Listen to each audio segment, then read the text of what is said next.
ಬೋಂಡಾ ಬಜ್ಜಿ ಎಲ್ಲದರಲ್ಲೂ ಕೂಡ ದರ ಏರಿಕೆಯನ್ನು ಮಾಡ್ತಿದ್ದಾರೆ ಹೋಟೆಲ್ ಮಾಲೀಕರು. ಅದೇನು ಯಾವ್ದು ಎಲ್ಲವೂ ನೋಡ್ತಾ ಹೋಗೋಣ.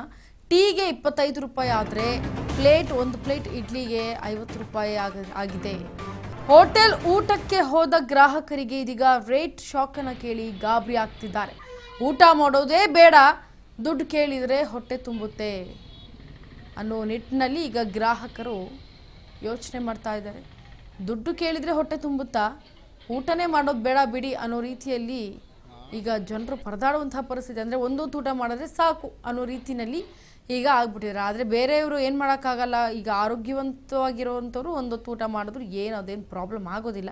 ಇನ್ನು ಜೀರ್ಣಕ್ರಿಯೆ ಹೆಚ್ಚಾಗುತ್ತೆ. ಆದರೆ ಈ ಟ್ಯಾಬ್ಲೆಟನ್ನು ತೊಗೊಳ್ಳೋವಂಥವ್ರು, BP ಶುಗರ್ ಇರುವಂಥವ್ರು ಟೈಮ್ ಕರೆಕ್ಟಾಗಿ ಎಲ್ಲ ರೀತಿಯ ಇದನ್ನು ತೊಗೊಬೇಕಾಗತ್ತೆ, ಟ್ಯಾಬ್ಲೆಟನ್ನು. ಸೊ ಊಟ ಕೂಡ ಮಾಡಬೇಕಾಗತ್ತೆ. ಆದರೆ ಅಂಥವರ ಪರಿಸ್ಥಿತಿ ಏನು? ಮನೆಯಲ್ಲಿ ಅನಿಲ ಖಾಲಿ ಆದರೆ ಇನ್ನು ಸಿಲಿಂಡರ್ ಬರೋದು ಲೇಟ್ ಆಗುತ್ತೆ. 21ಕ್ಕೆ ಬರಬೇಕಾಗಿರೋದು 25ಕ್ಕೆ ಬರುತ್ತೆ. ಬುಕ್ ಮಾಡಿದ ತಕ್ಷಣ ಬರಲ್ಲ, 10 ದಿನ ಆದರೂ ಬರೋದಿಲ್ಲ. 25ಕ್ಕೆ ಮುಂದೂಡಿಕೆ ಮಾಡಿದ್ದಾರೆ ಸರ್ಕಾರ. ಇನ್ನು ಮತ್ತೊಂದು ಕಡೆ ಹೋಟೆಲ್ನಲ್ಲಿ ಹೋಗಿ ತೆಗೆದುಕೊಳ್ಳೋಣ ಅಂದರೆ ಎಲ್ಲದಕ್ಕೂ ಕೂಡ ದರ ಏರಿಕೆಯನ್ನು ಮಾಡಿದ್ದಾರೆ. ಯಾವ ರೀತಿಯಾಗಿ ಬದುಕೋದು? ಟೀಗೆ 25 ರೂಪಾಯಿ ಮಾಡಿಬಿಟ್ರೆ, ಬರೀ ಒಂದು ಟೀಗೆ 25 ರೂಪಾಯಿ, ಒಂದು ಪ್ಲೇಟ್ ಇಡ್ಲಿಗೆ 50 ರೂಪಾಯಿ ಆದರೆ, ಒಂದು ರೈಸ್ ಬಾತ್ಗೆ 70 ರೂಪಾಯಿ ಆದರೆ ಹೇಗೆ ನಾವು ಊಟವನ್ನು ಮಾಡೋದು? ರೈಸ್ ಬಾತ್ ಆಗಿರ್ಬೋದು, ಚಿತ್ರಾನ್ನ ಎಲ್ಲದಕ್ಕೂ ಕೂಡ ಒಂದು 40 ಇರುತ್ತೆ. ಆದರೆ